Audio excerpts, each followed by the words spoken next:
আল্লাহ পাক বলেছিলেন কিয়ামত পর্যন্ত যত কিছু হবে সবকিছু লিখে ফেলো। লাউহে মাহফুজের মধ্যে কলম প্রতিটা বিষয় লিখে ফেলেছে এই পৃথিবীতে, এই মহাবিশ্বে কিয়ামত পর্যন্ত কবে, কোথায়, কোন ঘন্টায়, কোন সেকেন্ডে, কোন মুহূর্তে কি হবে। এর বাইরে কিচ্ছু হবে না ইনশাআল্লাহ। তো এখানে আল্লাহ পাক পুরো মহাবিশ্বের তাকদীর লিখেছেন, শুধু মানব জাতির নয়, প্রত্যেকটা বিষয় লেখা হয়েছে। এরপরে আল্লাহ রাব্বুল আলামিন 6 দিনে এই মহাবিশ্ব সৃষ্টি করেছেন। ওয়াল্লাযী খালাকাস সামাওয়াতি ওয়াল আরদা ফি 6 আইয়াম, তিনি সেই আল্লাহ যিনি এই মহাবিশ্বকে সৃষ্টি করেছেন মাত্র 6 দিনে। আর আল্লাহর একদিন আমাদের একদিনের সমান নয়। আল্লাহ পাকের একদিন শুধু কিয়ামতের দিন মানুষের 50,000 বছরের সমান। মানুষ দাঁড়িয়ে থাকতে থাকতেই অতিষ্ঠ হয়ে যাবে, বিচার শুরু হচ্ছে না কি জন্য।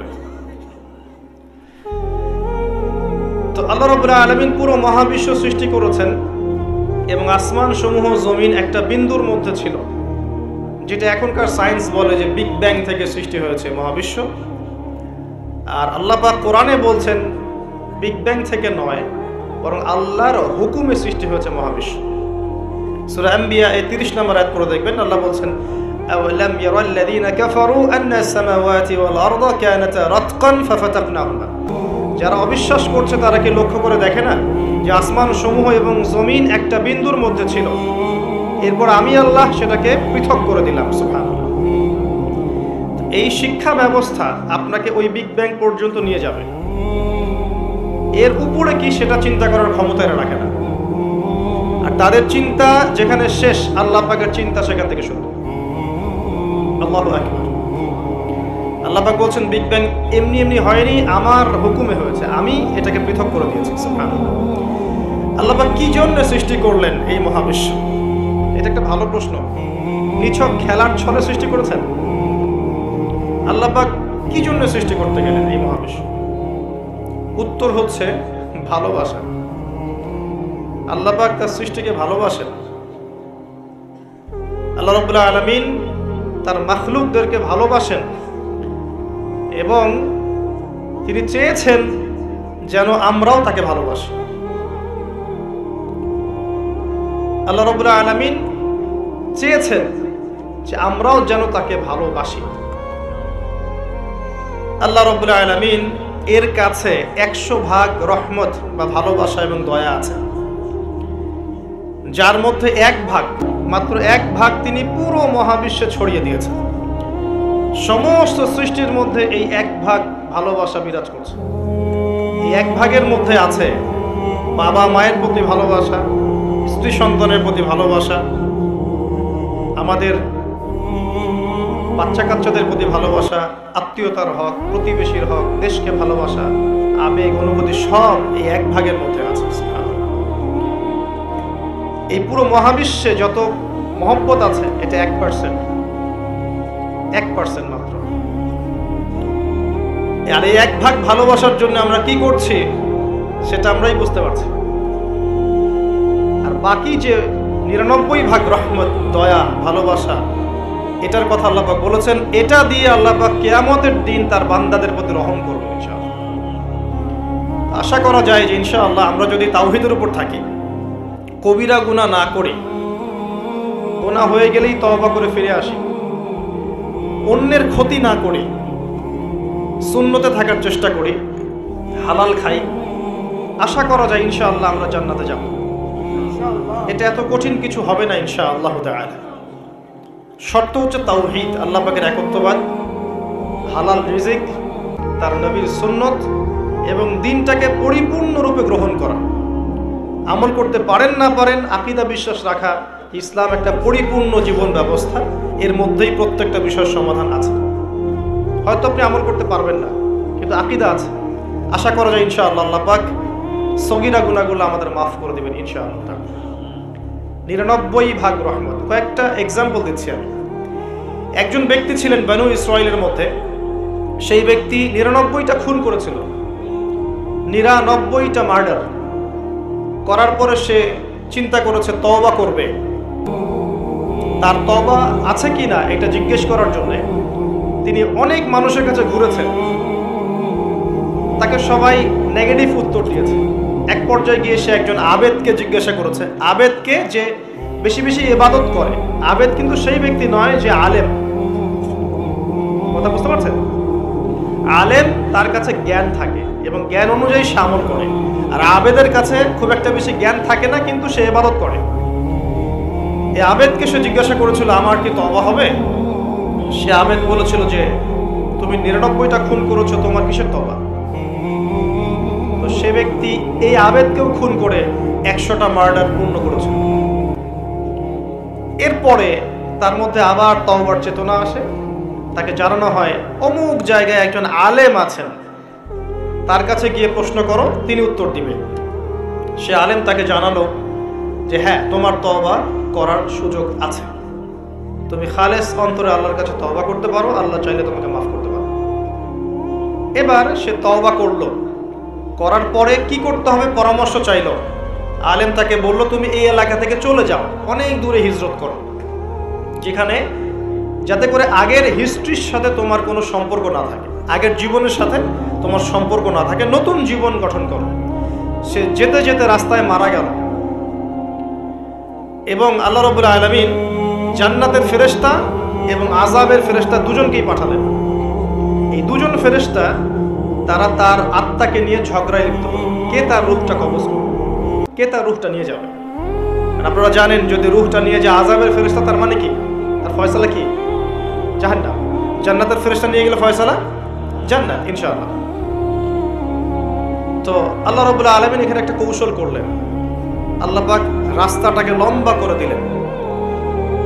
সে তওবার জন্য যতটুকু এসেছিল এই রাস্তাটাকে আল্লাহ পাক লম্বা করে দিলেন ওই রাস্তার চেয়ে, যে রাস্তা থেকে সে যাচ্ছিল। আল্লাহ পাক কৌশল করে তাকে মাফ করে দিলেন। আল্লাহ পাক ফেরেশতাদেরকে বললেন রাস্তাটা পরিমাপ করে দেখো, কোন রাস্তার পরিমাপটা বেশি, সে যেখানে যাচ্ছিল সেটা না তওবার রাস্তা। তওবার রাস্তার লম্বা বেশি দেখালো, এতে করে আল্লাহ পাক তাকে মাফ করে দিলেন। আলহামদুলিল্লাহ, আল্লাহ পাকের দয়া। একজন মহিলা ব্যভিচারিণী, ব্যভিচার বোঝেন তো? আমি আবার আপনাদের ভাষা খুব একটা বুঝতে পারছি না। তো জিনা, জিনা তো বোঝেন, হারাম সম্পর্ক, কাছে আসার গল্প শুনেছেন? কাছে আসার গল্প কার কাছে? একজন গায়রে মাহরাম পুরুষ একজন গায়রে মাহরাম মেয়ের কাছে যাবে, এই হলো গল্প। জিনা, ব্যভিচার। একজন ব্যভিচারিণী মহিলা একবার এক কুকুরকে পানি পান করিয়েছিল। কুকুরটা অনেক তৃষ্ণার্ত ছিল, সে তার মোজা খুলে কুয়ার ভিতরে নিয়ে সেখান থেকে পানি তুলে কুকুরকে পান করিয়েছে। এই আমলটার কারণে আল্লাহ পাক এই ব্যভিচারী মহিলাকে মাফ করে দিয়েছেন। আরেকজন ব্যক্তি, তিনিও বানু ইসরাইলের। বানু ইসরাইল কারা ছিলেন তো? কারা? রোহিঙ্গারা? কারা? বানু ইসরাইল কারা? কার সন্তানদেরকে বানু ইসরাইল বলা হয় বলেন? শুধু ওয়াজ শুনলে হবে না তো, কিছু শিখতে হবে তো। ইব্রাহিম আলাইহিস সালামের দুই ছেলে, কয় ছেলে? একজনের নাম হচ্ছে ইসমাঈল আলাইহিস সালাম, একজনের নাম হচ্ছে ইয়াকুব আলাইহিস সালাম। সরি, ইসহাক আলাইহিস সালাম। ঠিক বলেছেন, মাঝে মাঝে এভাবে বলতে হয় যাতে আপনি সঠিক বলছেন না ভুল বলছেন বোঝা যায়। একজনের নাম কি? ইসমাঈল, আরেকজনের নাম ইসহাক। ইসহাক আলাইহিস সালামের ছেলের নাম হচ্ছে ইয়াকুব আলাইহিস সালাম। কথা বুঝতে পারছেন? আর ইয়াকুব আলাইহিস সালামের বংশধরদেরকে বলা হয় বানু ইসরাইল। এবার মনে থাকবে ইনশাআল্লাহ। তো এই বানু ইসরাইলদের মধ্যেই বেশিরভাগ নবী এসেছেন। ইউসুফ, দাউদ, সুলাইমান, মুসা, ঈসা সব বানু ইসরাইলের মধ্যেই। শত শত নবী সব বানু ইসরাইলের মধ্যেই। আর ইসমাঈল আলাইহিস সালামের বংশে এসেছেন সর্বশেষ একজন নবী, তার নাম মুহাম্মদুর রাসূলুল্লাহ সাল্লাল্লাহু আলাইহি ওয়াসাল্লাম। তো বনু ইসরাইলের আরেকজন ব্যক্তি, সে প্রচন্ড পাপ করেছিল সারা জীবনে। মৃত্যুর আগে সে তার সন্তানদেরকে বলেছে যে আমি যখন মারা যাব আমার দেহটাকে আগুনে পুড়িয়ে ফেলবে, পুড়িয়ে অর্ধেক ছাই সমুদ্রে ভাসিয়ে দিবে আর অর্ধেক ছাই বাতাসে উড়িয়ে দিবে। আমি যত পাপ করেছি আল্লাহ পাক যদি আমাকে ধরতে পারেন তাহলে আমার আর রক্ষা নাই। তার ধারণা যে আল্লাহ তাকে ধরতে পারবে না, এটা ওর ধারণা। আকিদা, আকিদা কুফরি না? কুফরি বোঝেন না? যে বিশ্বাস করে যে আল্লাহ তাকে আবার পুনরুত্থিত করতে পারবেন না, এই আকিদা কি ইমানের আকিদা না কুফরি? আকিদা কুফরি। কুফরি আকিদা নিয়ে সে তার সন্তানদেরকে ওসিয়ত করছে। তার মৃত্যুর পর সন্তানরা তাই করল। করার পরে আল্লাহ রাব্বুল আলামিন সাগরকে আদেশ করলেন ছাইগুলোকে জমা করে দাও, এবং বাতাসকে আদেশ করলেন ছাইগুলোকে জমা করে দাও। হাদিস কিন্তু সহিহ। প্রকৃতি আল্লাহর কথা শোনে না? প্রকৃতি আল্লাহর কথা শোনে না? এই বিশাল সাগর আপনাদের আল্লাহর আদেশেই আপনার পা ধুয়ে দিচ্ছে। আপনি সামনে গিয়ে দাঁড়ান, আল্লাহর হুকুমে এই বিশাল শক্তিশালী সাগর আপনার পা ধুয়ে দিবে না? আল্লাহ যখন ওকে আদেশ করবেন যে আমার বান্দারা সবাই ইয়াবা খায়, আমার বান্দারা সব মাদক খায়, আমার বান্দারা সব জেনা করে, আমার বান্দা বান্দিরা এখানে পতিতা বৃত্তিতে লিপ্ত হয়েছে, জেনায় লিপ্ত হয়েছে, আমার বান্দা বান্দিরা এখানে নগ্ন হয়ে ঘুরছে, নামাজ কালাম পড়ছে না, তুমি এদের সবাইকে ভাসিয়ে দাও। সাগর ওই দিন আপনাকে ভাসিয়ে দিবে। সাগর তার কথা শুনবে না? প্রকৃতি আল্লাহর কথা শোনে। তো এই প্রকৃতি জড়ো করে দিল ছাইগুলো। জড়ো করে দেওয়ার পরে আল্লাহ পাক ওই ব্যক্তিকে আবার জীবিত করে বললেন যে তুমি এই কাজটা কেন করেছিলে? কোন কাজ? মৃত্যুর পরে ছাই বানিয়ে উড়িয়ে দেওয়ার কাজটা কেন করেছিলে? তখন সেই ব্যক্তি বলছে মিন খাশিয়াতিকা ইয়া রাব্বি, হে আল্লাহ আমি আপনার ভয়ে এই কাজটা করেছিলাম। আল্লাহ পাককে সে আরো একটা সেন্টেন্স বলেছে। আল্লাহ পাক হাদিসের মধ্যে নিয়ে এসেছেন, তিনি বলেছেন আমি আপনার ভয়ে করেছি কি করি নাই, হে আল্লাহ আপনি তো সেটা ভালো করেই জানেন। কথা বুঝতে পারছেন? তো আল্লাহ পাক বললেন ঠিক আছে আমি তোমাকে মাফ করে দেব। এখানে কিন্তু পাপ করার অ্যাক্সেস দেওয়া হচ্ছে না, আপনাকে পাপ করতে উৎসাহিত করা হচ্ছে না। আল্লাহ পাকের দয়া রহমত আমি বুঝাতে গিয়ে এই কয়েকটা হাদিস আপনাকে বললাম। 100 ভাগ দয়া আল্লাহর কাছে আছে, 1 ভাগ তিনি ছড়িয়ে দিয়েছেন আমাদের সবার মধ্যে। কত মহব্বত করি আমরা আমাদের সন্তানকে, তাই না? স্ত্রীদেরকে, আমাদের মাদেরকে, আমাদের বাবাদেরকে, আমাদের দেশকে, আমাদের সমাজকে, আত্মীয়দেরকে, প্রতিবেশীদেরকে মহব্বত করি না, ভালোবাসি না?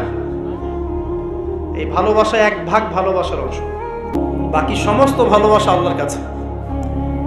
এবার আসেন, আল্লাহ পাক এই সমস্ত সৃষ্টির মধ্যে সবচেয়ে বেশি ভালোবাসেন মানুষকে। কাকে? কথাটার তো প্রমাণ লাগবে না? প্রমাণটা দিচ্ছি। এই মহাবিশ্ব সৃষ্টি করার পর আল্লাহ পাক অনেক মাখলুক সৃষ্টি করেছেন। কিছু কিছু নাম আল্লাহ পাক আমাদেরকে জানিয়েছেন। এমন অনেক মাখলুক আল্লাহর ছিল বা আছে, আমরা সেটা জানি না। আমরা জানি জিনদের কথা, তাই না?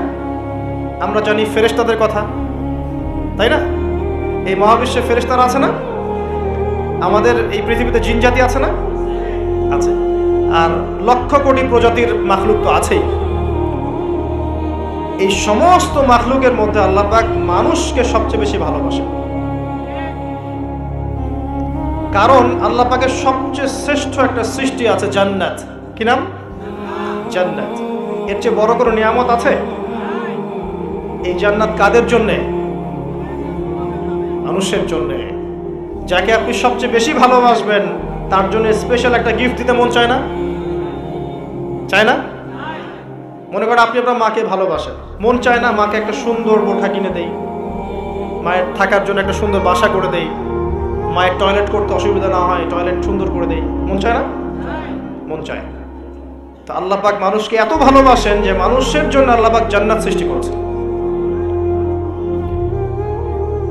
মানুষ আল্লাহ পাক কিন্তু মহাবিশ্ব সৃষ্টি করার পরপরই সৃষ্টি করেন নাই। সূরা দাহর পরে দেখবেন আল্লাহ পাক বলেছেন 1 নম্বর আয়াতে, হাল আতা আলাল ইনসান হিনুম মিনাদ দাহর লাম ইয়াকুন শাইআন মাযকুরা। মানুষের উপর এমন একটা সময় চলে গেছে যখন মানুষ কোনো আলোচ্য বিষয় ছিল না। মানে মহাবিশ্বে মানুষকে সৃষ্টি করা হবে এরকম কোনো আলোচ্য বিষয় ছিল না। অনেক পরে আমরা সৃষ্টি হয়েছি। আর এখন পৃথিবীতে মানুষের আচরণ দেখলে মনে হয় যে মানুষই সব, তাই না? সব মানুষের জমি, বাড়ি গাড়ি, অট্টালিকা, টাকা পয়সা, সম্পত্তি, ক্ষমতা, এই বিশ্বের রাজনীতি, বিশ্বের অর্থনীতি, বিশ্বের সমরনীতি সব আমাদের, তাই মনে হয় না? এখন মানুষের ভাব দেখলে মনে হয় যে মানুষ পৃথিবী ধ্বংস হওয়ার পরে মঙ্গলে গিয়ে থাকবে, মঙ্গল ধ্বংস হওয়ার পরে শনিতে গিয়ে থাকবে, তারপর অন্য গ্রহে, তারপর অন্য গ্রহে।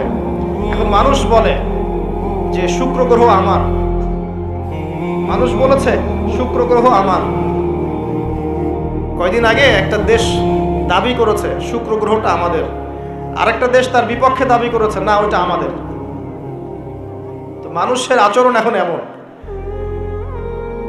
মানুষ যে পৃথিবীতে বাস করছে এই পৃথিবী তো মানুষের না, না মানুষের? মানুষ এসেছে এখানে কোত্থেকে? এবং লাস্ট 7 দিন আগে একটা খবর এসেছে অ্যামনেস্টি ইন্টারন্যাশনাল থেকে।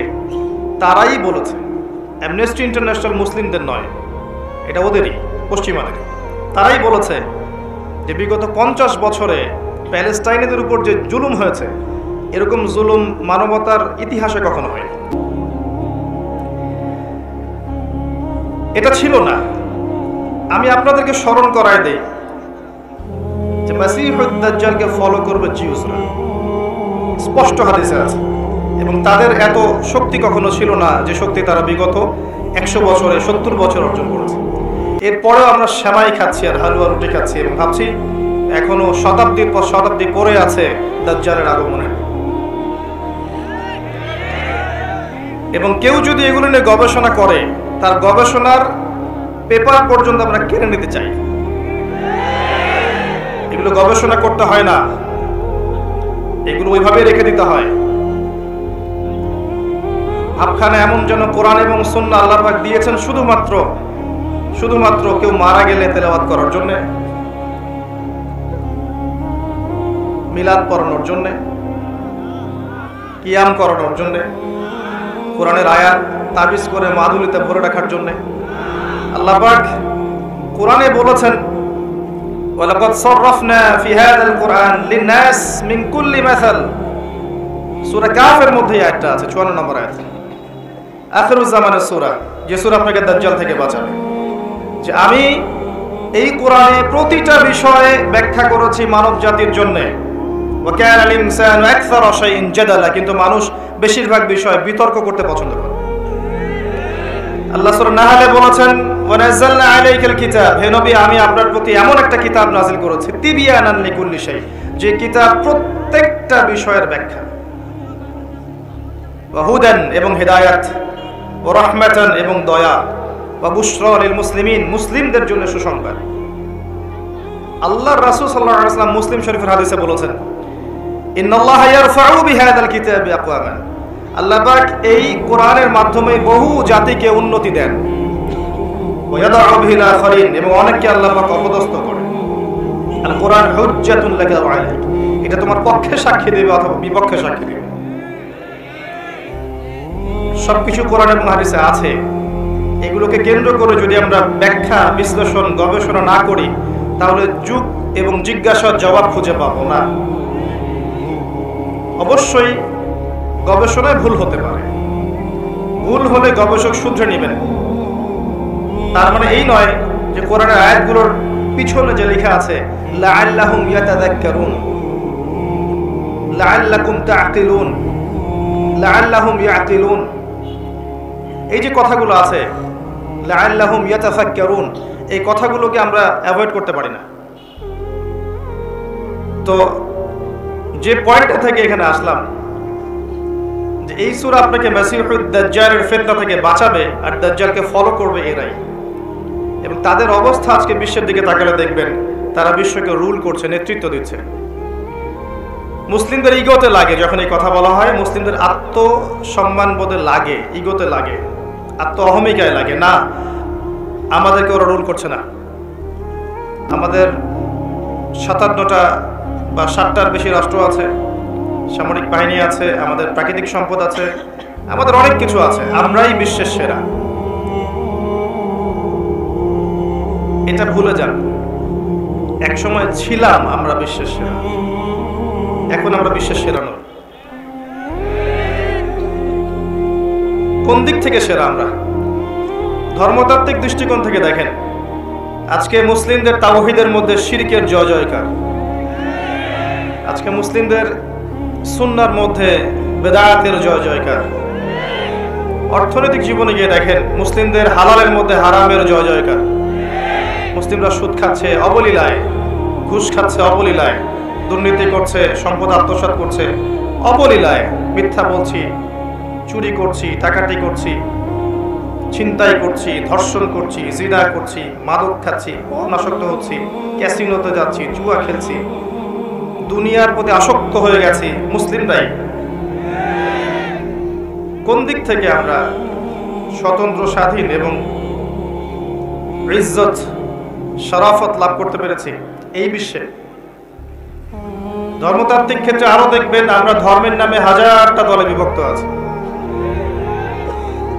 পলিটিক্যালি আমরা হাজার দলে বিভক্ত, আমরা সোশ্যালি দেখবেন বিভক্ত, আমরা দিন প্রচারের ক্ষেত্রেও বিভক্ত। দেখবেন এক বক্তা আরেক বক্তার নিন্দা না করতে পারলে পেটের ভাত হজম হয় না। দেখবেন একজন আলেম আরেকজন আলেমকে গালি না দিলে তার দিনের দাওয়াত নাকি হচ্ছে না, এবং এটার দলিল হচ্ছে তা'মুরুনা বিল মা'রুফ ওয়া তানহাউনা আনিল মুনকার। মাশাআল্লাহ। তারপরে খেয়াল করে দেখবেন, দুই ভাই, আপন মায়ের পেটের দুই ভাই, দুইটা আলাদা আলাদা পলিটিক্যাল দল করে, কিন্তু দুই ভাই হওয়া সত্ত্বেও এক ভাই আরেক ভাইয়ের প্রতি শত্রুতা পোষণ করছে। প্রত্যেকটা সেক্টরে আপনি যান, সামাজিক, পলিটিক্যাল, ইকোনমিক, ধর্মতাত্ত্বিক, প্রতিটা দেখবেন আমরা সেক্টেরিয়ালি ডিভাইডেড। আমরা বিভিন্ন ধর্ম এবং গোত্রে, দলে এবং উপদলে বিভক্ত, এবং এক একটা দলের শাখা দলও আছে, অনেক উপদলও আছে, এবং সবাই দাবি করছি যে আমরাই হকপন্থী এবং আমরাই জান্নাতের ডিলার। তোমার লিজ লাগলে আসো, নিয়ে যাও। তো কোনখানে আমাদের শক্তি? আচ্ছা, একটা আয়াত কোরআনে মনে হয় আছে, আপনারা কি পড়েছেন? সূরা আলে ইমরানের 103 নম্বর আয়াতে, কোরআনে সম্ভবত আছে আয়াতটা।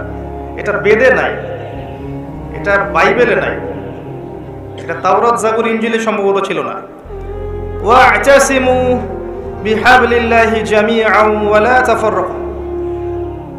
তোমরা মুমিনরা, ঈমানদার যারা আছো, তারা আল্লাহর রজ্জুকে শক্ত করে আঁকড়ে ধরো, একত্রিত হয়ে, ঐক্যবদ্ধভাবে। এই আয়াতটা কি বেদে আছে ভাই? বাইবেলে না কোরআনে? আয়াতটা আমরা জানি না মনে হয়, জাদুঘরে আছে আয়াতটা। যখন একটা আয়াত কোরআনে থাকে, দুটো আদেশ, ওয়া'তাসিমু বিহাবলিল্লাহি জামিআন ওয়া লা তাফাররাকু। আল্লাহর রজ্জু মানে কি? কোরআন, সুন্নাহ এবং দ্বীন ইসলাম। এর চেয়ে বেশি ব্যাখ্যার তো প্রয়োজন নাই। এটাকে আল্লাহ বলেছেন ঐক্যবদ্ধভাবে আঁকড়ে ধরতে। এটার কি তাফসীরের প্রয়োজন হয়? ওয়ালা তাফাররাকু, এবং দলে দলে বিভক্ত হইও না তোমরা।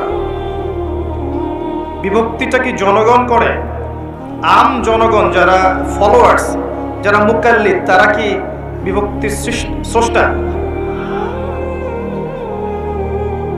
আয়াতটা কোরআনে আছে। একটা আয়াত যখন স্পষ্ট কোরআনে থাকবে এবং আমরা চাক্ষুষ দেখেও পাশ কাটিয়ে যাচ্ছি, এটা কি কোরআনের অবমাননা নয়? এটা কি কোরআনকে বাহাত দিয়ে ধরার চাইতেও বড় পাপ নয়?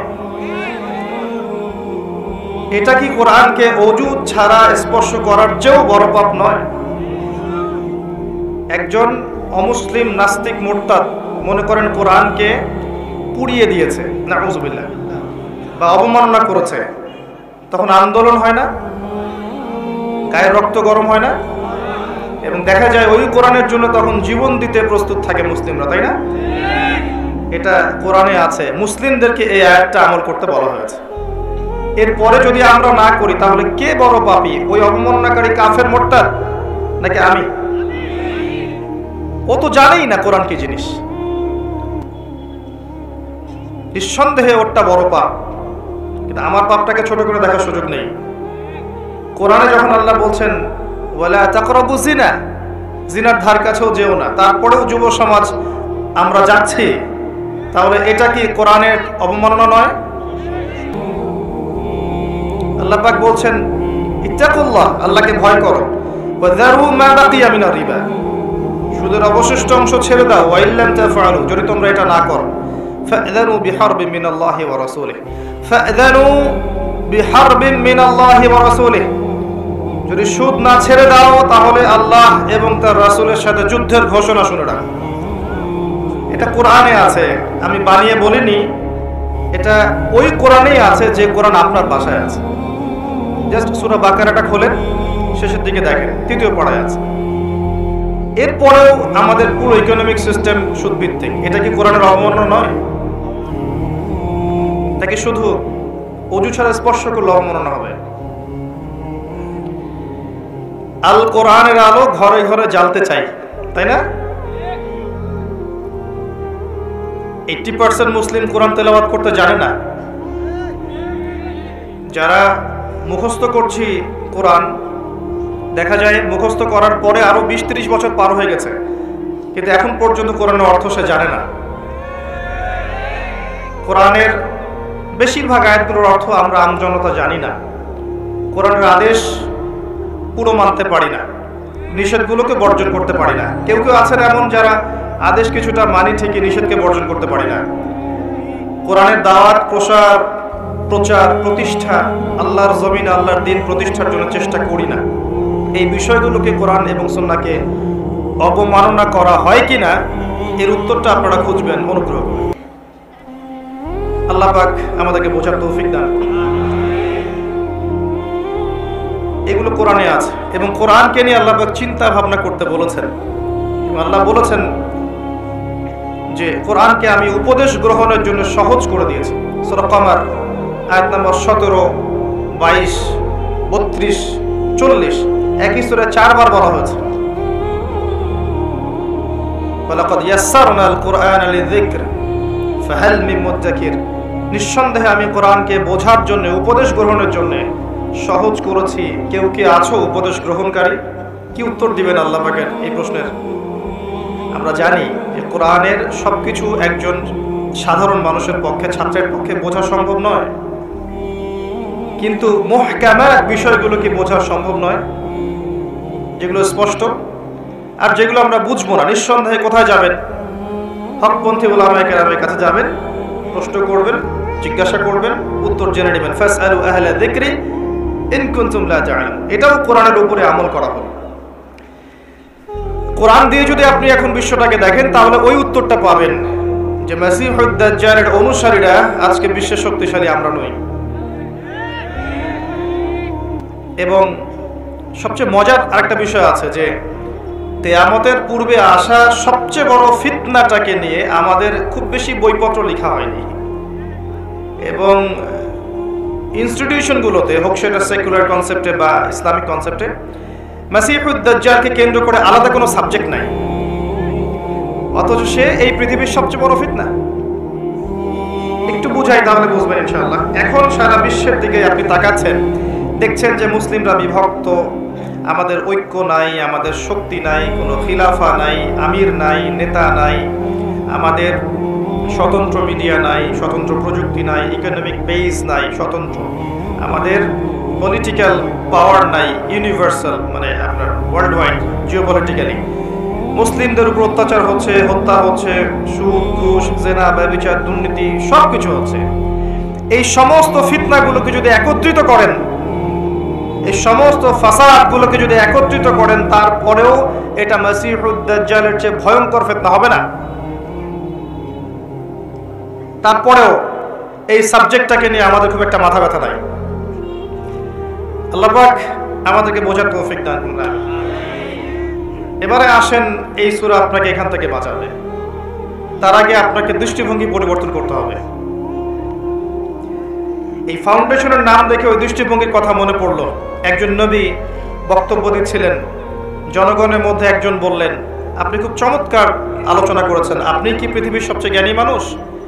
তিনি বললেন, হ্যাঁ, আমি পৃথিবীর সবচেয়ে জ্ঞানী মানুষ। আল্লাহ পাক তাকে ধরলেন, বললেন, হে মূসা আলাইহিস সালাম, তুমি পৃথিবীর সবচেয়ে জ্ঞানী মানুষ নও? আমার একজন বান্দা আছে যাকে তুমি দুই সাগরের মিলন স্থলে পাবে, যার নাম খিদির অর্থাৎ শ্যামল। সে এই পৃথিবীর সবচেয়ে জ্ঞানী মানুষ।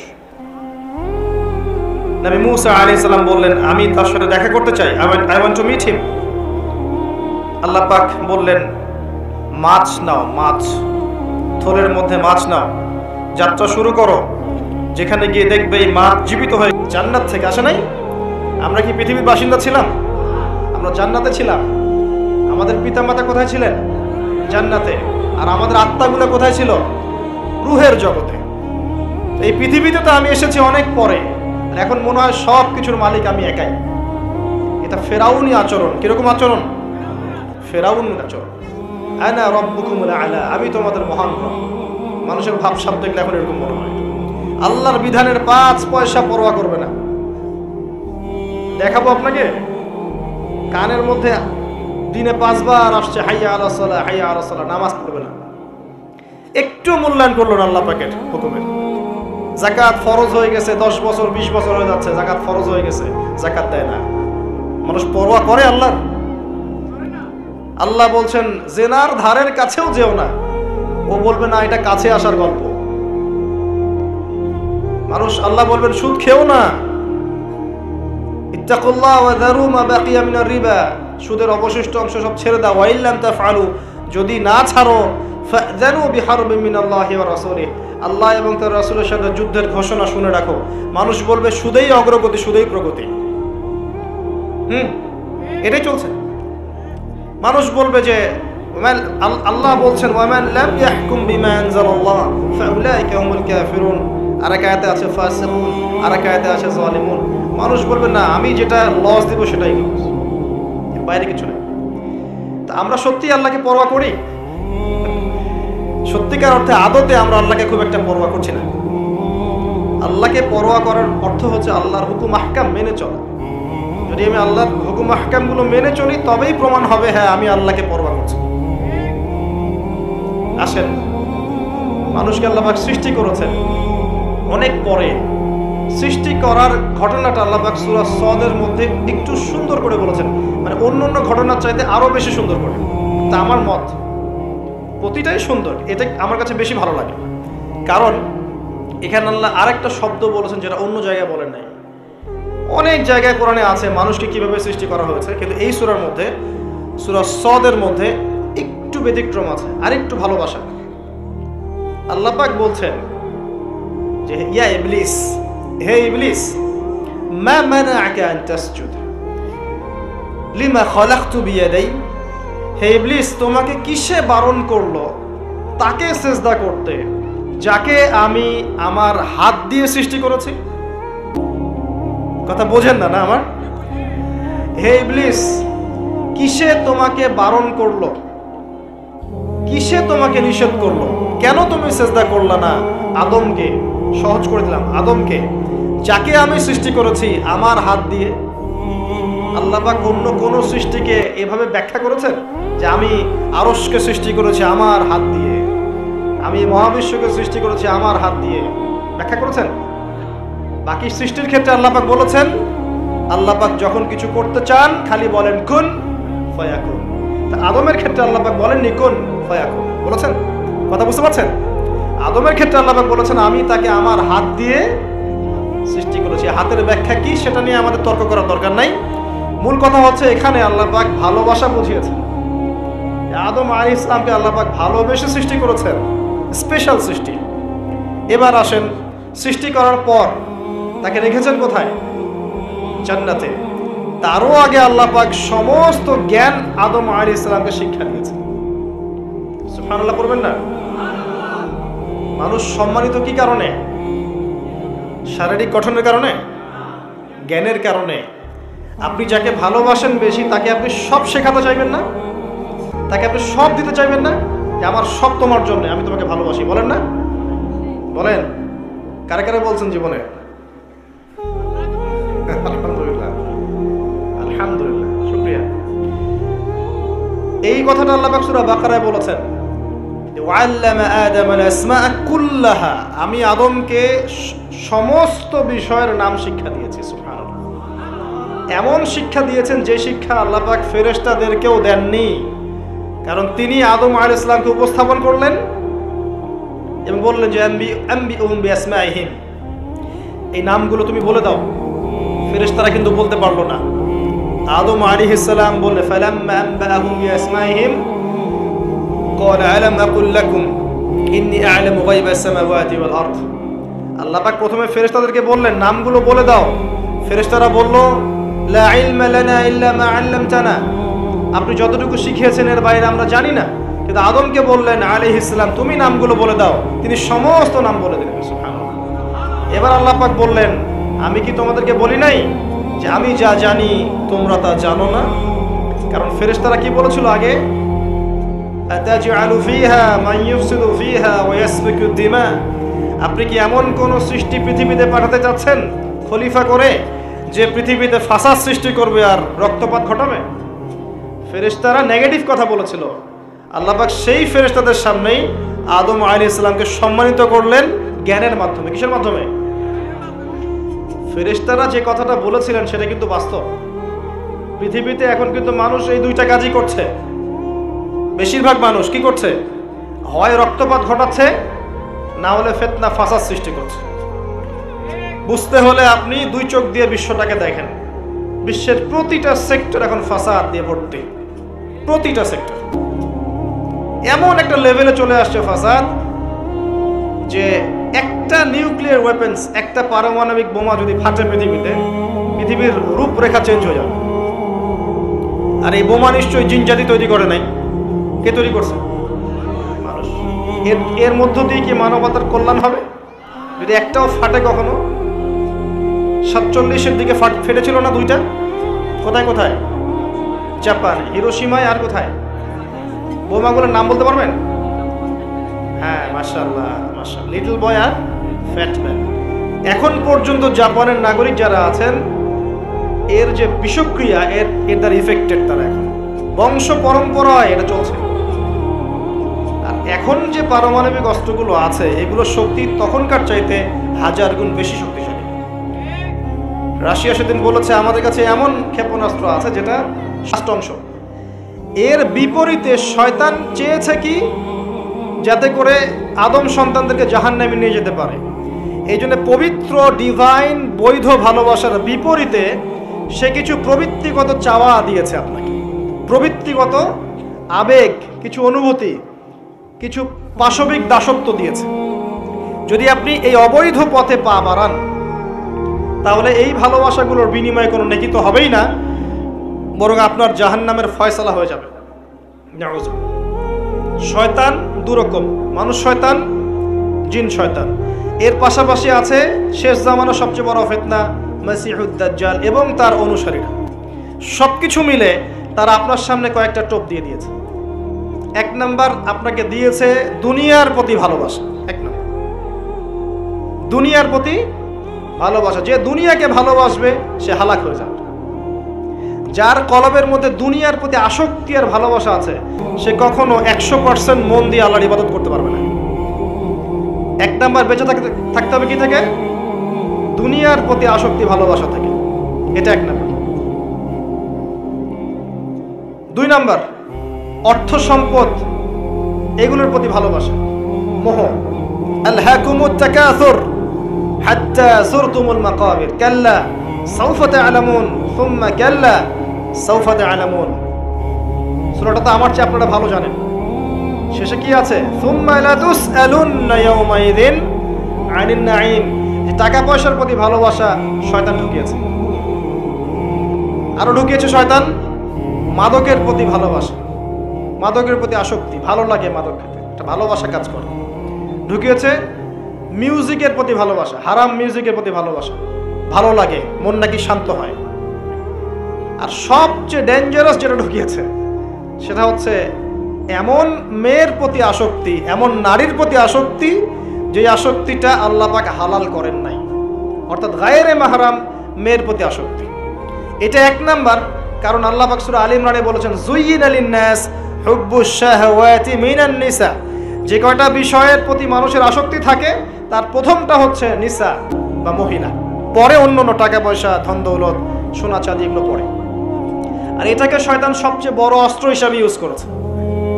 মনে করে দেখেন, যত বড় বড় সম্প্রদায় ছিল এদের প্রধান প্রধান ফিতনাগুলো ছিল নারী কেন্দ্রিক। এমনকি নবীজি বলেছেন বনু ইসরাইলের মধ্যে প্রথম ফিতনা হয়েছে কি কেন্দ্রিক? নারী কেন্দ্রিক। আর আমি আমার উম্মতের মধ্যে নারীর চেয়ে বড় কোনো ভয়ঙ্কর ফিতনা ছেড়ে যাচ্ছি না।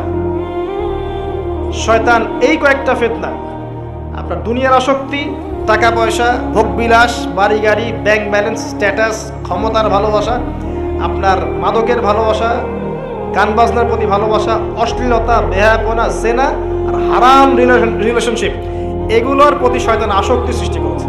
এটা হচ্ছে ভালোবাসা নয়, এটা হচ্ছে পাশবিক প্রবৃত্তিগত একটা দাসত্ব। আমার কথা কি বোঝা যায়? ল্যাঙ্গুয়েজ একটু ডিফিকাল্ট মনে হয়। এটা কিন্তু বৈধ ভালোবাসা নয়, যে ভালোবাসলে আপনি নেকি পাচ্ছেন। দুনিয়ার প্রতি আসক্তি থাকলে নেকি পাবেন, পিতা মাতাকে ভালোবাসলে নেকি পাবেন। টাকা পয়সা, ব্যাংক ব্যালেন্স, বাড়ি গাড়ির প্রতি আসক্তি, মোহ থাকলে নেকি পাবেন, ফিতনায় পড়ে যাবেন। কিন্তু আপনি সন্তানকে ভালোবাসলে নেকি পাবেন। একটা হারাম মেয়েকে ভালোবাসলে নেকি পাবেন, আপনি স্ত্রীকে ভালোবাসলে নেকি পাবেন। স্ত্রীর মুখে ভাত তুলে দিলে নেকি পাবেন, স্ত্রীর মুখে খাবার তুলে দিলে নেকি পাবেন, তার দিকে তাকালে আপনি নেকি পাবেন, তাকে আদর করলে নেকি পাবেন, তার সাথে অন্তরঙ্গ সময় কাটালে আপনি নেকি পাবেন। আপনি মাদক, এই যে গান বাজনা, পর্নোগ্রাফি, মানে ক্ষমতার দাপট, এই বিষয়গুলোকে ভালোবাসলে নেকি পাবেন, নাকি মায়ের সেবা করলে নেকি পাবেন? বৈধ ভালোবাসা, অবৈধ আসক্তি। এখন এই অবৈধ আসক্তিগুলোর মধ্যে একটা হচ্ছে হারাম মেয়েদের প্রতি ভালোবাসা, যেটা এখন এই মুসলিম সমাজের মহামারী বলা যায়। অন্য পয়েন্টসগুলো আজকে আমি বলার সময় পাচ্ছি না, এগুলো নিয়ে অনেকদিন বলেওছি, ইনশাল্লাহ আগামীতে বলবো। দুনিয়া, মাদক, অন্যান্য বিষয়গুলো পরে টাচ করবো ইনশাল্লাহ। আজকে যে বিষয়টা নিয়ে কথা বলার বেশি দরকার, যেহেতু আগামীতে একটা সময় আসছে যখন এই বিষয়টাকে নিয়ে মানুষ বেশি পাপে লিপ্ত হবে, এই জন্য বলছি। এটা হচ্ছে হারাম ভালোবাসা, আল্লাহ পাক বৈধ করেননি। এমনকি কথা বলার সময় আল্লাহ পাক বলেছেন একজন গায়রে মাহরাম মেয়ে যেন পর্দার আড়াল থেকে কথা বলে, কিছু চাইতে হলে যেন পর্দার আড়াল থেকে চায় এবং গলার ভয়েসটা যেন কর্কশ হয়। আল্লাহর লিমিটেশনগুলো দেখেন আর বাস্তবতা দেখেন।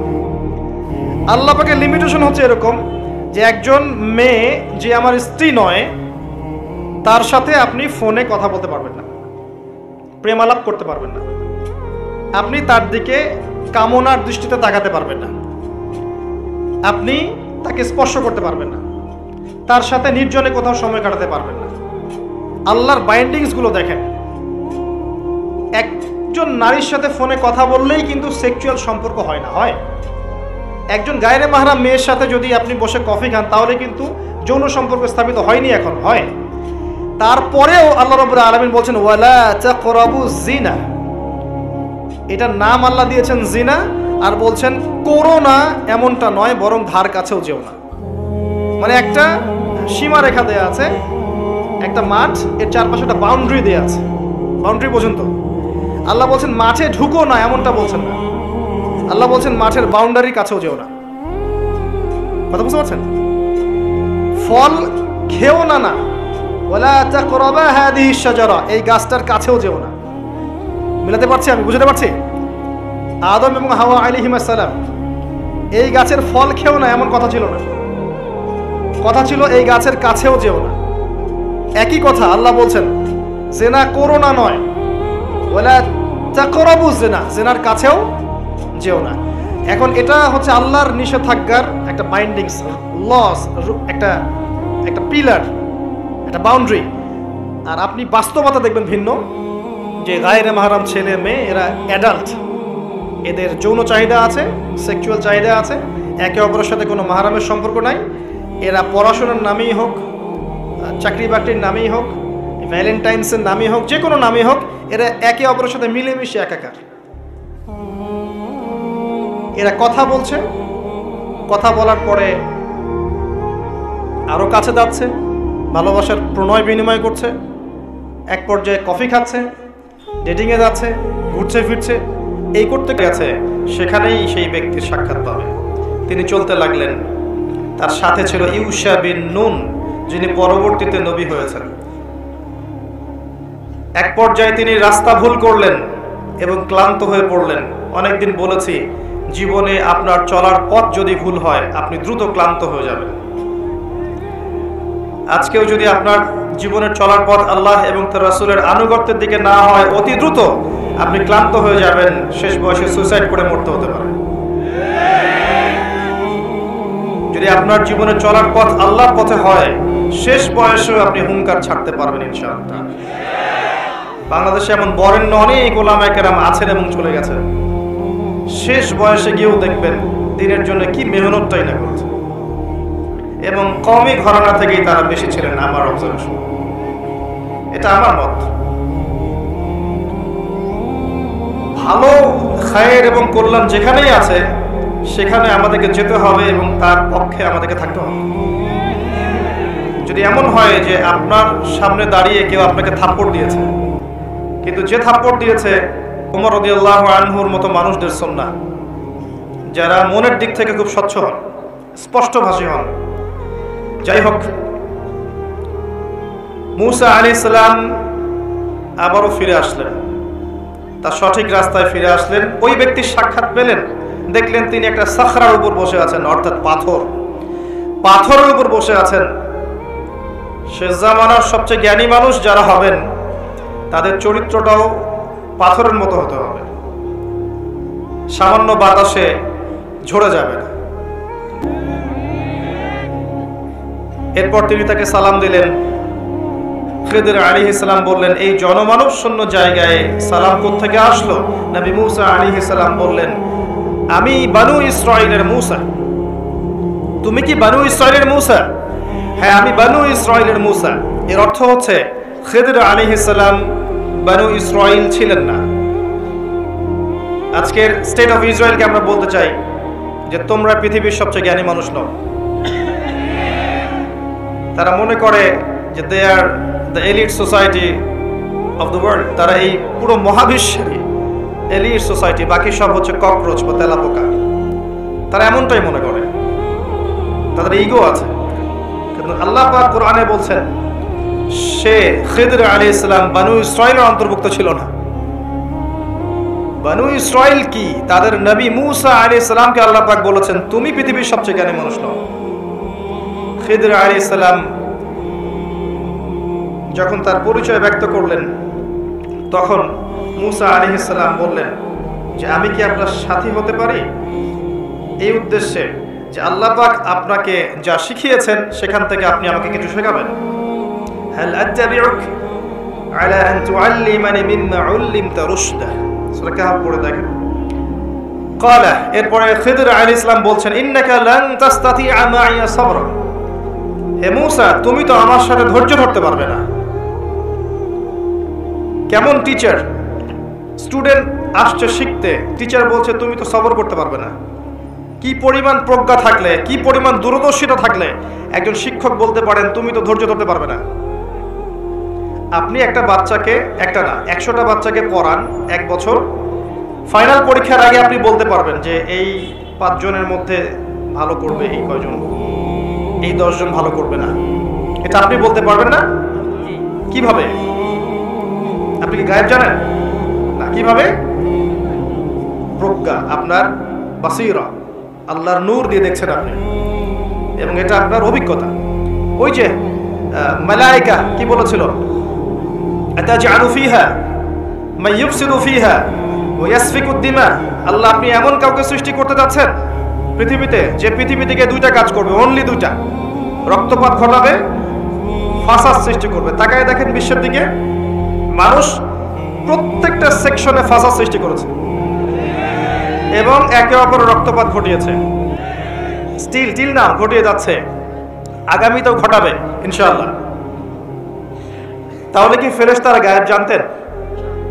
বসিরা, প্রজ্ঞা। এই যে ইন ফিউচার যে কিছু কথা বলা হয়, যেমন দাজ্জাল এমনটা করতে পারে, সে আকাশ নিয়ন্ত্রণ করবে, এই আকাশ নিয়ন্ত্রণের অর্থ এমনটা হতে পারে যে সে পুরো এই আকাশে যে টেকনোলজি আছে, প্রযুক্তি আছে, এটাকে নিয়ন্ত্রণ করবে। তার হাতে রুটির পাহাড় থাকবে, এর অর্থ এমনও হতে পারে যে সে পুরো বিশ্বের ইকোনমিক সেকশনটা নিয়ন্ত্রণ করে ফেলবে। তার ফলোয়ারদেরকে সে জান্নাত দিবে, আর তাকে যারা ফলো করবে না ওদেরকে জাহান্নামে ঢুকাবে। এটা তো মানে সত্যিকার অর্থের জান্নাত জাহান্নাম নয়। কারণ এক হাতে জান্নাত নিয়ে ঘোরা কি সম্ভব? এক হাতে কি জাহান্নাম নিয়ে ঘোরা সম্ভব? এটা হচ্ছে নিঃসন্দেহে দুনিয়ার প্রোগ্রেস। আল্লাহু আ'লাম বিসসাওয়াব। এবং সে এমন গাধার পিঠে উঠে সফর করবে যে গাধার লম্বা কান থাকবে, যার নিচে হাজার হাজার শত শত মানুষ আশ্রয় নিতে পারবে। হতে পারে এটা এয়ারক্রাফট, অত্যাধুনিক প্রযুক্তি। এই যে বিষয়গুলো, এগুলো কি গায়েব জানার পর মানুষ বলছে? এটা ইলম বা প্রজ্ঞা বা বাসিরা অথবা আল্লাহর নূর। 10 বছর আগ থেকে বলা হয়েছে, আমি নিজে উচ্চারণ করেছি মিনিমাম 5 বছর আগে, যে ওয়ার্ল্ড এমন একটা সময়ের দিকে যাবে ইনশাআল্লাহ যখন পেপার মানি বলে কিছু থাকবে না। সবকিছু হবে ক্যাশলেস সোসাইটি, ক্যাশলেস সোসাইটি, কাগজের টাকাহীন একটা সভ্যতা, একটা সমাজ। আপনি ডিজিট পার করবেন, জাস্ট ডিজিট থ্রো করবেন, সংখ্যা থ্রো করবেন, এবং এমন একটা মুদ্রা তারা আপনাকে ধরিয়ে দিবে যেটা আপনি হাত দিয়ে ছুঁইতে পারবেন না, পকেটেও রাখতে পারবেন না। এই যে বিষয়গুলো, এগুলো কি ভবিষ্যৎবাণী না বর্তমান? বর্তমান সম্পর্কে যারা ওয়াকেফাল নয়, বর্তমান সম্পর্কে যারা ঘুমন্ত, তাদের কাছে কথাগুলো ভবিষ্যৎবাণী মনে হতে পারে, কিন্তু বিষয়গুলো ভবিষ্যৎবাণী নয়। আস্তে আস্তে ওয়ার্ল্ড সেদিকে চলে আসছে। খিদির আলাইহিস সালাম বলছেন, ইন্নাকা লান তাস্তাতিআ মাইয়া সাবরা, তুমি আমার সাথে ধৈর্য ধরতে পারবে না। এটা কি ভবিষ্যৎবাণী? তার বাসীরা। গল্পের শেষে গিয়ে দেখেন মুসা আলাইহিস সালাম এক্স্যাক্টলি তাই করেছেন, তিনি ধৈর্য ধরতে পারেননি। প্রথমবার এই নৌকাটা কেন ফুটা করলেন, দ্বিতীয়বার এই বাচ্চাকে কেন হত্যা করলেন, তৃতীয়বার এই দেয়ালটা কেন নির্মাণ করলেন বিনা পারিশ্রমিকে? আমার কথা ধরতে পারছেন? সূরা কাহফ পড়েছেন তো একবার? আলহামদুলিল্লাহ। তো মুসা আলাইহিস সালাম প্রশ্ন করেই যাচ্ছেন। খিদির আলাইহিস সালাম 3 নাম্বার প্রশ্নের পরে বললেন, হাদা ফিরাকু বাইনি ওয়া বাইনিক, তোমার আর আমার এখানেই পার্থক্য, এখানেই বিচ্ছেদ, তোমার সাথে পথ চলা আমার আর হলো না। আল্লাহর নবী সাল্লাল্লাহু আলাইহি ওয়াসাল্লাম বলেছিলেন, যদি সেদিন মুসা আলাইহিস সালাম এত বেশি প্রশ্ন না করতেন তাহলে হয়তো আরো অনেক জ্ঞান জানা যেত। সুবহানাল্লাহ। এরপর তিনি উত্তর দিলেন, আমি এমনি এমনি নৌকা ফুটা করি নাই। নৌকা যদি ফুটা না করতাম তাহলে এই ত্রুটি মুক্ত নৌকাটাকে জলদস্যুরা নিয়ে চলে যেত। যদি বাচ্চাকে হত্যা না করতাম, এই বাচ্চা বড় হয়ে বড় কাফের হতো এবং নিজে কুফরি করত, ওর পিতামাতাকেও কাফের বানাতো। আমাদের এখনকার এই যে এথিস্ট প্রজন্মের মতো, এখনকার নাস্তিক জেনারেশনের মতো, নিজেও কাফের হচ্ছে আর জনগণকেও কাফের বানাচ্ছে। এদেরকে যদি খিদির আলাইহিস সালাম পেতেন, বাল্য বয়সে হত্যা করতেন। সিম্পল। কারণ তিনি হত্যা করেছেন এমন একজন বালককে যে বড় হয়ে কাফের হতো, আল্লাহ তাকে জানিয়েছিলেন, এবং নিজে তো হতোই, অন্য মানুষদেরকেও করতো, পিতা মাতাকেও করতো। আর দেয়ালটা নির্মাণ করেছে এই কারণে, ওই দেয়ালের নিচে 2 জন ইয়েতিম বাচ্চার সম্পত্তি আছে যাদের পিতামাতা সলেহ ছিল, সৎ ছিল। পিতামাতা সৎ হলে সন্তানদের ভবিষ্যতের দায়িত্ব আল্লাহ নিজে নিয়ে নেন। এই পিতামাতা কিন্তু বেঁচে নাই, সন্তান ছোট, পিতামাতা সৎ ছিলেন। আল্লাহ খিদির আলাইহিস সালামকে পাঠিয়ে তাদের নিরাপত্তার ব্যবস্থা করলেন। খেয়াল করেছেন? আপনি আমি যদি সৎ হই, আপনার আমার সন্তানকে নিয়ে এত টেনশন করার কিছু নাই। তাদের ভবিষ্যতের দায়িত্ব কে নেবেন? আল্লাহ নিয়ে নেবেন ইনশাআল্লাহ। ওই যে জাফর ইবনে আবি তালিব রাদিয়াল্লাহু আনহু মোতার যুদ্ধে শহীদ হয়েছিলেন, তখন তার বাচ্চারা ছোট ছোট ছিলেন। নবী সাল্লাল্লাহু আলাইহি ওয়াসাল্লাম জড়িয়ে ধরে, এই বাচ্চাদেরকে জড়িয়ে ধরে কেঁদেছেন অঝোর নয়নে। তিনি একজন মানুষ ছিলেন, আর এটা আল্লাহর রহমত যে তিনি কেঁদেছেন কষ্টে। তাকে আল্লাহ দেখিয়েছেন এই যে মোতার যুদ্ধ, যেখানে মাত্র 3000 মুসলিম সৈন্য আর 2 লক্ষ রোমান সৈন্য। যুদ্ধ কি সম্ভব? এরপরেও মাত্র 12 জন সাহাবী শাহাদাত বরণ করেছেন এই যুদ্ধে। 3000-এর মধ্যে মাত্র 12 জন তার মধ্যে 3 জন সেনাপতি, একজন যায়েদ ইবনে হারাসা, নাম মুখস্থ রাখবেন।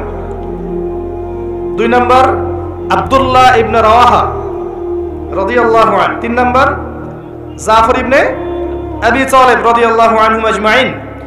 একজন শহীদ হচ্ছেন, আল্লাহ রাসূলকে দেখানো হচ্ছে, তিনি বলছেন এই মাত্র যায়েদ শহীদ হলো, এই মাত্র আব্দুল্লাহ বিন রাওয়াহা শহীদ হলো, এই মাত্র জাফর শহীদ হলো।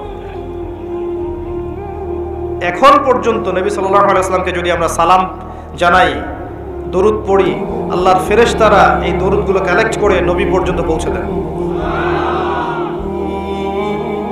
তো জাফর রাদিয়াল্লাহু আনহু শাহাদাতের সময় নবী সাল্লাল্লাহু আলাইহি ওয়াসাল্লাম খুব কষ্ট পেয়েছেন, মনক্ষুণ্ণ হয়েছেন। কিছুক্ষণ পরে আবার মুচকি হেসেছেন। তখন সাহাবীরা জিজ্ঞাসা করেছেন যে আপনি হাসছেন কেন ইয়া রাসূলুল্লাহ সাল্লাল্লাহু আলাইহি ওয়াসাল্লাম? নবীজি বলছেন সাল্লাল্লাহু আলাইহি ওয়াসাল্লাম, আমি এইমাত্র দেখলাম জাফর আমাকে সালাম দিয়ে গেছে, এইমাত্র দেখলাম যে তাকে তার 2 কাটা হাতের বিনিময়ে আল্লাহ পাক 2টা জান্নাতের পাখা দিয়েছে এবং এটা দিয়ে সে জান্নাতে ঘুরে বেড়াচ্ছে এবং ফল খাচ্ছে। তার বাচ্চাদেরকে নবী সাল্লাল্লাহু আলাইহি ওয়াসাল্লাম আদর করেছেন, কেঁদেছেন। ওই বাচ্চা বড় হয়ে পরবর্তীতে তার বাবা যে পথের পথিক ছিল, তারাও সেই পথের পথিক হয়েছেন। তাদের বাচ্চার ভবিষ্যৎ নিয়ে টেনশন করতে হয়েছে? হয়নি। পিতামাতা সৎ হলে বাচ্চা কাচ্চার ভবিষ্যতে টেনশন করতে হয় না। একটা কথা বলতে চাই, এই 3 জন সাহাবী শাহাদাত বরণ করার পরে আল্লাহ রাব্বুল আলামিনের একজন তরোয়ার সাইফ, তিনি পতাকা হাতে নিয়েছেন এবং তার হাতে আল্লাহ পাক এই যুদ্ধে মুসলিমদের বিজয় দান করেছেন। তার নাম কে বলতে পারবেন? শুকরান। খালিদ বিন ওয়ালিদ রাদিয়াল্লাহু আনহু জীবনের একটা বড় পর্যায় পর্যন্ত ইসলামের বিপক্ষে ছিলেন, এমনকি উহুদের যুদ্ধে মুসলিমদের বিপক্ষে ছিলেন। তার একার শৌর্যবীর্যে উহুদের দিন মুসলিমদের মধ্যে অনেক সাহাবী শহীদ হয়ে গেছেন এবং প্রায় 70 জন, এবং মুসলিমদেরকে একটা বিপর্যয়ের সম্মুখীন হতে হয়েছে একজনের কীর্তির কারণে, খালিদ বিন ওয়ালিদ রাদিয়াল্লাহু আনহু। শোনেন, উমর রাদিয়াল্লাহু আনহু অস্ত্র হাতে বের হয়েছেন নবী সাল্লাল্লাহু আলাইহি ওয়াসাল্লামকে হত্যা করার জন্য। সেই ওমর রাদিয়াল্লাহু আনহুকে আল্লাহ পাক ইসলামের দ্বিতীয় খলিফা বানিয়েছেন। সেই খালিদ বিন ওয়ালিদ রাদিয়াল্লাহু আনহুকে আল্লাহ পাক মুতার যুদ্ধে এমন শৌর্যবীর্য দিয়েছিলেন যে তিনি বলছেন আমার হাতে ওই দিন 9টা তরোয়াল ভেঙেছে। কয়টা? 9টা তরোয়াল আমার হাতেই ভেঙেছে। তাহলে চিন্তা করেন কতজন কাফেরকে সে জাহান্নামে পাঠিয়েছে। আমি একটা বিষয় বলার জন্য কথাটা বললাম, এখন যারা ইসলামের বিপক্ষে আছে প্রত্যেকটা সেকশনে উপর থেকে নিচ পর্যন্ত কাউকে আন্ডার এস্টিমেট করবেন না। সবার কাছে ইসলামের দাওয়াত পৌঁছাতে হবে। এমন হতে পারে এখন যারা ইসলামের স্পষ্ট বিরোধিতা করছে এই মানুষগুলোর মধ্য থেকেও আল্লাহ পাক ওমর এবং খালিদ বের করতে পারেন। ইসলাম সাম্প্রদায়িকভাবে দাওয়াত দিবেন, আমভাবে সবার কাছে ইসলামের দাওয়াত পৌঁছে দেওয়ার চেষ্টা করতে হবে। আল্লাহ পাক তৌফিক দান করুন। খিদির আলাইহিস সালাম 3টা কাজের কারণ ব্যাখ্যা করলেন। এখান থেকে আপনার দৃষ্টিভঙ্গিটা হচ্ছে এমন, নবী মুসা আলাইহিস সালাম বাহ্যিক চোখ দিয়ে দেখেছেন, আর খিদির আলাইহিস সালামের কাছে আল্লাহর নূর, প্রজ্ঞা এবং বাসীরা ছিল। কথা কি বুঝতে পারছেন? নবী মুসা আলাইহিস সালামের কাছে বাহ্যিক চোখে আপাত দৃষ্টিতে মনে হয়েছে এটা খারাপ, এটা ঠিক নয়, এটা অনুচিত, কিন্তু খিদির আলাইহিস সালাম দূর পর্যন্ত দেখতে পাচ্ছিলেন এবং তিনি প্রত্যেকটা বিষয়ের গ্রহণযোগ্য কারণ ব্যাখ্যা করেছেন। দৃষ্টিভঙ্গি হচ্ছে আপনার এমন, এই জামানায় যদি আপনি ফিতনা থেকে বাঁচতে চান, আপনি যদি ফিতনাময় পরিবেশে সমস্যাগুলো ফাইন্ড আউট করতে চান, করণীয় ফিক্স করতে চান, বাহ্যিক চোখ দিয়ে সবকিছু দেখলে হবে না।